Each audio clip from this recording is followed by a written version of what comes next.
बिस्मिल्लाहिर्रहमानिर्रहीम। अस्सलाम वालेकुम। इस्लामाबाद से अगवा होने वाले, लापता होने वाले साजिद गोंदल जो SCCP के ऑफिसर हैं वो वापस घर पहुंच चुके हैं। उनको अगवा करने वालों ने उनको रिहा कर दिया है। तो इससे पहले मैंने एक वीडियो रिकॉर्ड की थी जिसमें मैंने ये तफसील से रिकॉर्ड किया था इस्लामाबाद हाई कोर्ट का फ़ैसला, इस्लामाबाद हाई कोर्ट के अहकामात, जिसमें उन्होंने प्राइम मिनिस्टर इमरान खान साहब से बहुत सी तवक्कुआत वाबस्ता की थी और उन्होंने इस हवाले से 11 सफ़हात पर मुश्तमिल फ़ैसला दिया था। तो वो जो मैंने वीडियो पहले रिकॉर्ड की थी, जो कि मैंने अपलोड नहीं की थी, अब वो आप आगे वीडियो सुनिए कि उस वीडियो में मैंने क्या बताया था कि इस्लामाबाद हाई कोर्ट ने अपने फ़ैसले में क्या कहा है। लेकिन ये बहुत खुशाइंद है और जो वीडियो अभी मैं आगे आपके सामने प्ले करने जा रहा हूँ उस वीडियो में मैंने ये बात कही थी कि प्राइम मिनिस्टर इमरान खान साहब से जो तवक्कुआत इस्लामाबाद हाई कोर्ट ने वाबस्ता की हैं, जो लिखी हैं, हम भी उम्मीद करते थे कि प्राइम मिनिस्टर इमरान खान साहब उन तवक्कुआत पर पूरा उतरते हुए, और उन्होंने फिर कमेटी भी बनाई कि ताकि इस मामले को देखा जा सके। तो बिल आखिर जो साजिद गोंदल हैं वो रिहा हो गए हैं, वो आ गए हैं बाहर, और जिसने भी उनको अगवा किया था उन्होंने उनको छोड़ दिया है। मज़ीद जो डेवलपमेंट्स आएंगी वो हम आपके सामने रखेंगे, वो क्या बयान देते हैं, वो क्या बताते हैं, पुलिस उनसे उनका क्या बयान रिकॉर्ड करती है, मजिस्ट्रेट के सामने वो क्या बयान देते हैं, ये सारी तफसीलात तो आपके सामने रखेंगे। लेकिन अब वो आगे वीडियो देखिए जो कि वीडियो मैंने की थी कि इस्लामाबाद हाई कोर्ट ने अपने फ़ैसले में क्या लिखा है। आप आगे वीडियो देखिए और मुझे अपनी दुआ में याद रखिए। अल्लाह करीम हम सब का हामी नासरो। अल्लाह हाफिज़। बिस्मिल्लाहिर्रहमानिर्रहीम। अस्सलाम वालेकुम। इस्लामाबाद से लापता होने वाले SCCP के ऑफिसर साजिद गोंदल साहब के हवाले से इस्लामाबाद हाई कोर्ट में जो दरख्वास्त दायर की गई, उसकी जो 7 सितंबर को होने वाली समाअत का तहरीरी फ़ैसला जारी किया गया है, तहरीरी कोर्ट ऑर्डर जारी किया गया है, उसकी मुकम्मल तफसीलात मैं आपके सामने रखता हूँ। और उसमें एक डेवलपमेंट भी हो गई है कि काबीना के सामने जब ये मामला रखा गया तो प्राइम मिनिस्टर पाकिस्तान ने उस पर एक कमेटी भी बना दी है। मैं आपको इस वीडियो में मुकम्मल फ़ैसला पढ़कर सुनाता हूँ कि इस्लामाबाद हाई कोर्ट ने अपने फ़ैसले में क्या लिखा है। ये 7 सितंबर को जो समाअत हुई है इसका 11 सफ़हात पर मुश्तमिल तहरीरी ऑर्डर जारी हुआ है, जो chief justice Islamabad high court Athar Minallah साहब ने जो है वो तहरीर किया है। और दरख्वास्त गुजार की जानिब से जहांगीर खान जदून और अरशद खान जदून एडवोकेट पेश हुए। Advocate general Islamabad Niazullah Niazi, additional attorney general Tariq Mahmood Khokhar, secretary दाखिला Yusuf Naseem Khokhar, chief commissioner Islamabad Aamir Ahmed Ali, deputy commissioner Islamabad Hamza Shafqat, DIG operations Waqaruddin, additional IG Kamran Adil समेत वफाकी पुलिस के अफसरान और तफ्तीशी, additional director FIA Qaiser Mahmood और CDA के member planning doctor Shahid Mahmood समेत दीगर कई वकला भी मुख्तलिफ दरख्वास्त गुजारों की तरफ से पेश हुए। पैराग्राफ नंबर 1 में अदालत की जानिब से लिखा गया है कि दरख्वास्त गुजार खातून इस्मत बेगम मगवी की वालदा हैं और उनका दर्द नाकाबिले बयान है। वो 4 बच्चों की दादी हैं। सबसे बड़ा बच्चा 13 साल का है। माँ की ये इस्तदा है कि उसका बेटा मोहम्मद साजिद गोंदल पाकिस्तान के वफाकी दारुल हुकूमत से अगवा किया गया है और उसकी गाड़ी इस्लामाबाद की एक मसरूफ़ शाहराह से मिली। दरख्वास्त गुजार खातून एक बूढ़ी शहरी हैं और अदालत में अपनी बहू और मगवी के 4 बच्चों समेत मौजूद हैं, और मगवी इस घर का वाहिद कमाने वाला है जो अपने वालिदैन और बीवी बच्चों की कफ़ालत करता है। पैराग्राफ नंबर 2, इसमें लिखा गया है कि 5 सितंबर 2020 को दायर होने वाली इस दरख्वास्त में फ्रीकैन को उसी रोज़ नोटिस जारी करके मगवी को बाजियाब कराने या ट्रेस करने की हिदायत की गई है। नाकामी की सूरत में सेक्रेटरी वजारत दाखिला, चीफ कमिश्नर और IG इस्लामाबाद को अदालत में ज़ाती तौर पर पेश होने की हिदायत की गई थी। अदालती हुक्म पर वो पेश हुए, लेकिन रियासत, उसके एजेंट्स और मुतलका हुकाम मगवी की बाजियाबी में नाकामी के हवाले से कोई तसल्ली बख्श वजाहत नहीं दे सके। वो ये भी वजाहत नहीं दे सके कि वो शहरियों के बुनियादी हकूक़ का तहफ़्फ़ुज़ करने में क्यों मुकम्मल नाकाम रहे। पैराग्राफ नंबर 3 में अदालत की जानिब से लिखा गया है कि बादी नज़र में अदालत में पेश होने वाले अफसरान मुबैना जुर्म और उसके असरात की शिद्दत से वाकिफ़ नहीं हैं। वो ना सिर्फ 3 दिन पहले लापता होने वाले शहरी के प्यारों बल्कि आम आवाम के दुख से भी लाइम हैं। अदालत ने मज़ीद लिखा कि कुछ ऐसे बुनियादी हकूक़ हैं जो जिनको अदालत ना तो नज़रअंदाज कर सकती है, ना ही इन पर कोई समझौता कर सकती है। अदालत ने सवाल उठाया है कि साजिद गोंदल के लापता होने का जुर्म इंतहाई संगीन और दिल दहला देने वाला क्यों है। ये सब कुछ पाकिस्तान के दारुल हुकूमत में हो रहा है, जो कि 1400 मुरबा मील पर फैला एक इलाका है। मुल्क की सबसे बड़ी अदालत यानी सुप्रीम कोर्ट, ये अदालत यानी इस्लामाबाद हाई कोर्ट और वफाकी हुकूमत, सदर और वज़ीर-ए-आज़म के दफातर, वफाकी वुज़रा समेत तमाम इंटेलिजेंस एजेंसियों के हेडक्वार्टर इस्लामाबाद में मौजूद हैं। इस्लामाबाद के 1400 मुरबा मील इलाके को कंट्रोल करने के लिए इस्लामाबाद पुलिस के IG को मुतअद्दिद सीनियर अफसरान की मुआवनत हासिल है। इस्लामाबाद में मजलिस शूरा यानी पार्लियामेंट मौजूद है। इसके अलावा इस्लामाबाद के रजिस्टर्ड वोटर्स की तरफ से मुंतखब नुमाइंदे भी मौजूद हैं। इस्लामाबाद की इंतज़ामिया और अमन व अमान जो है वो बरह रास्त वफाकी हुकूमत संभालती है। उसके बाद ये भी लिखा गया है कि सुप्रीम कोर्ट ने मुस्तफ़ा इम्पैक्स केस में करार दिया कि वफाकी हुकूमत का मतलब वज़ीर-ए-आज़म और वफाकी काबीना के मेंबरान हैं। यह अदालत पहले भी लापता अफराद के हवाले से मुकदमात में फ़ैसले दे चुकी है। इसी तरह ये बिल्कुल वाज़ेह है कि रोज़ाना की बुनियाद पर इस तरह की बहुत सी दरखास्तें दायर होती हैं जिनमें इस्लामाबाद के 1400 मुरबा मील में ज़मीन पर कब्ज़े के जराइम मामूल बन चुके हैं। अदालत ने यह भी लिखा है कि वाज़ेह हो चुका है कि वजारतें, एजेंसीज़ और रियासत के दीगर सतून बिलवास्ता या बिलावास्ता रियल इस्टेट बिजनेस में मुलविस हैं। CDA ने एक रिपोर्ट जमा करवाई है जिसमें इन हाउसिंग स्कीमों की निशानदेही की गई है जो कि गैर कानूनी तौर पर तामीर की गई हैं और वजारतें, एजेंसी समेत रियासत के दीगर सतून बिलवास्ता या बिलावास्ता मुलविस पाए गए हैं। इस फहरिस्त में वजारत दाखिला और FIA भी शामिल हैं। इस तरह के गैर कानूनी कामों में मुलविस होने से कानून की हुक्मरानी कमज़ोर होती है, बुनियादी हकूक़ के मवस्सर इतलाक़ नहीं जिससे बुनियादी हकूक़ का मवस्सर इतलाक़ नहीं हो सकता। यह भी लिखा गया है कि इन तमाम वजूहात की बिना पर तनाज़ात में इजाफा हुआ है क्योंकि मनसूबा कार वो हुकाम, वजारतें, महकमे और रियासती इदारे हैं जिन्हें कानून के ज़रिए शहरियों के बुनियादी हकूक़ के तहफ़्फ़ुज़ का टास्क दिया गया था।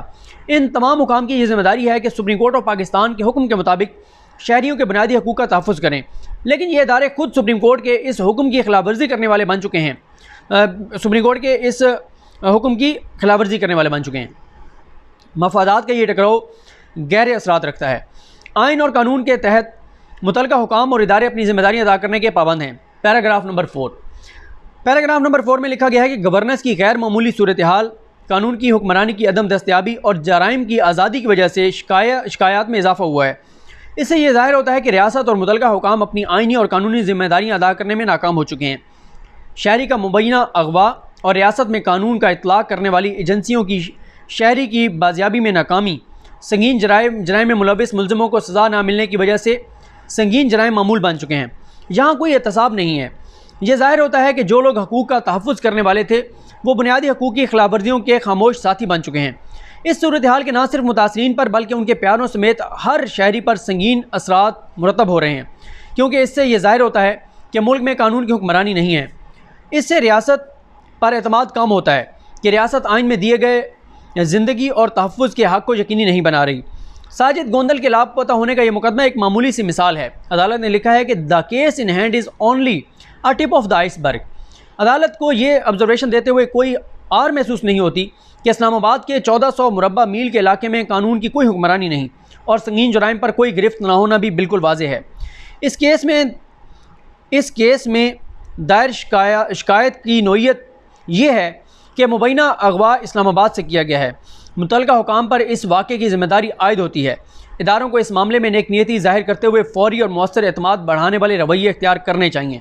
चीफ जस्टिस अतर मिनल्ला साहब ने मज़ीद लिखा है कि मैं हैरान हूँ कि इस केस में होने वाले जुर्म की शिद्दत को नज़र में रखते हुए इस अदालत में पेश होने वाले अफसरान अपनी नेक नीयती साबित नहीं कर सके क्योंकि उन्होंने फ़ौरी तौर पर कोई मौसर इक़दाम नहीं किए।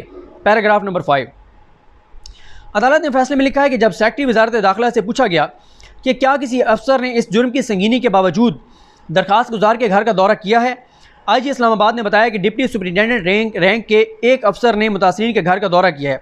अदालत ने उन्हें मुतासरीन के अदालत ने उन्हें कहा कि खुदा न खास्ता अगर ऐसा ही किसी वफाकी वज़ीर के साथ होता तो क्या उनका यही तर्ज़ अमल होता।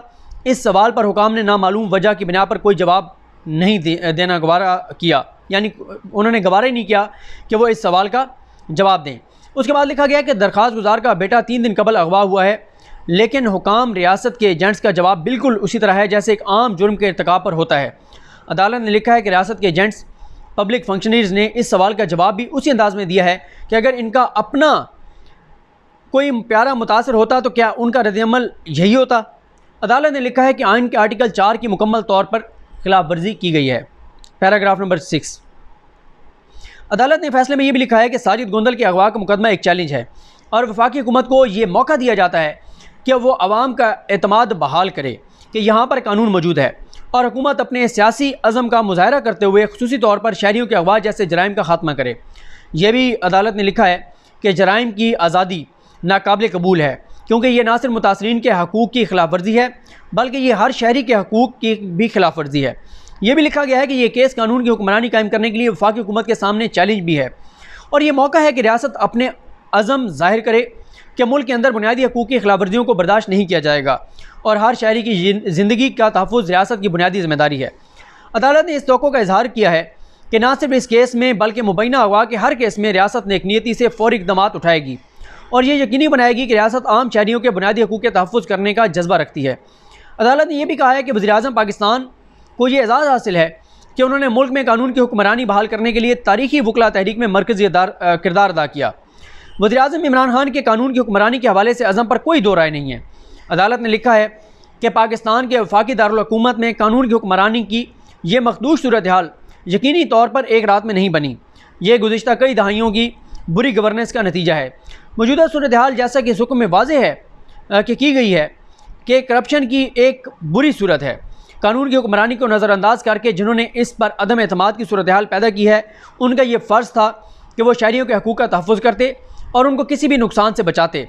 अदालत ने लिखा है कि करप्शन वो बुराई है जो ना सिर्फ कौमों को तबाह करती है बल्कि कानून की हुक्मरानी का ख़ात्मा करती है और आइनी ज़िम्मेदारियों की बेतौकीरी करती है। इसलिए ये अदालत वफाकी हुकूमत को ये मौका दे रही है कि वो इस्लामाबाद के 1400 मुरबा मील इलाके में आज़ादी से होने वाले जराइम का ख़ात्मा करे। अदालत ने लिखा है कि वफाकी हुकूमत की ये ज़िम्मेदारी है कि शहरियों को नुकसान से बचाने के लिए वो अपने अज़म का इजहार करे ताकि कानून की हुक्मरानी बहाल हो और अवाम के बुनियादी हकूक़ के तहफ़्फ़ुज़ के हवाले से रियासत की सलाहियत पर अवामी एतमाद बहाल हो। अदालत ने हुक्म में लिखा है कि वफाकी हुकूमत को हदायत की जाती है कि वफाकी हुकूमत, वज़ीर-ए-आज़म और वफाकी काबीना के मेंबरान पाकिस्तान के वफाकी दारुल हुकूमत इस्लामाबाद से शहरियों के अगवा और जराइम के मामले का जायज़ा लें। नंबर 2, वफाकी हुकूमत अपने कंडक्ट और इक़दामात से मग़वी साजिद गोंदल की वालदा को मुतमईन करेगी कि हुकूमत शहरियों की ज़िंदगी के तहफ़्फ़ुज़ का जज्बा रखती है और उसके बेटे के तहफ़्फ़ुज़ और बाज़ियाबी के लिए कोई कसर नहीं छोड़ेगी और इस अगवा के मनसूबा साज़ों को निशान इबरत बनाया जाएगा ताकि कोई भी रियासत की अथॉरिटी को कमज़ोर ना समझे। उसके बाद लिखा गया कि 1400 के इस्लामाबाद के 1400 मुरबा किलोमीटर इलाके में वजारतों, महकमों और दीगर इदारों की तरफ से रियल इस्टेट के कारोबार में मुलविस होना बड़े पैमाने पर साबित है जो कि मफादात का टकराव है। इसी वजह से कानून की हुक्मरानी कमज़ोर हुई है। वफाकी हुकूमत से ये तवक्को की जाती है कि वो इस संगीन मामले की तहकीकात करेगी क्योंकि ये ज़ाहिर होता है कि ये जराइम और मुजरमों को तहफ़्फ़ुज़ देने का बुनियादी ज़रिया है।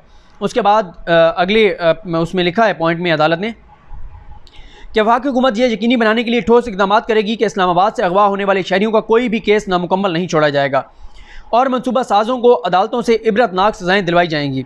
अदालत ने लिखा है कि सेक्रेटरी वज़ारत दाखिला, वज़ीर-ए-आज़म पाकिस्तान और काबीना को इस्लामाबाद में अमन व अमान की गैर यकीनी सूरत हाल और जराइम के हवाले से ब्रीफिंग देंगे। अदालत ये तवक्को करती है कि सेक्रेटरी दाखिला वफाकी हुकूमत की तरफ से किए गए फ़ैसले और साजिद गोंदल के मुकदमे के हवाले से किए गए इक़दाम के बारे में रिपोर्ट जमा कराएंगे। यह तवक्को की जाती है कि इस अदालत के फ़ैसले की कापी वज़ीर-ए-आज़म और काबीना मेंबरान के सामने काबीना के आइंदा इजलास में रखी जाएगी। अदालत ने मज़ीद लिखा कि इस केस में कोई खातिर खा पेशरफ नहीं होती और दरख्वास्त गुजार का बेटा बाजियाब नहीं होता और ना ही उसको तलाश किया जा सका तो आइंदा समात पर अटार्नी जनरल वाक़े के ज़िम्मेदार मुतलका हुकाम की निशानदही और एहतसाब के लिए अदालत में पेश हों। पैराग्राफ नंबर 7, अदालत ने दफ्तर को हिदायत की है कि ये केस दीगर मुतफ़र्रिक़ दरख्वास्तों के हमरा 17 सितंबर को समात के लिए मुकर्रर किया जाए। केस की समात दिन 2 बजे होगी। दफ्तर को हिदायत की जाती है कि इस हुक्म की कापियाँ सेक्रेटरी वज़ारत दाखिला, चीफ़ कमिश्नर IG इस्लामाबाद को खुसूसी पैगाम रसां के ज़रिए भिजवाई जाएंगी। ये मुकम्मल जो है वो है फ़ैसला जो मैंने आपके सामने रखा है और देखते हैं कि इस हवाले से क्या पेशरफ्त होती है। जो कमेटी बनाई गई है वो क्या करती है और बहरहाल ये बहुत तशवीशनाक बात है। इस्लामाबाद से शहरियों का अगवा होना, गायब होना, लापता होना हुकूमत के लिए बहुत संजीदा मामला है कि इस मामले को देखें और जो अदालत ने प्राइम मिनिस्टर इमरान खान साहब से तवक्कुआत का इजहार किया है, उम्मीद है कि वो इस पर पूरा उतरेंगे और इस मामले को बड़े गौर से देखेंगे। मुझे अपनी दुआ में याद रखें। अल्लाह करीम हम सबका हामी नासरो। अल्लाह हाफ़िज़।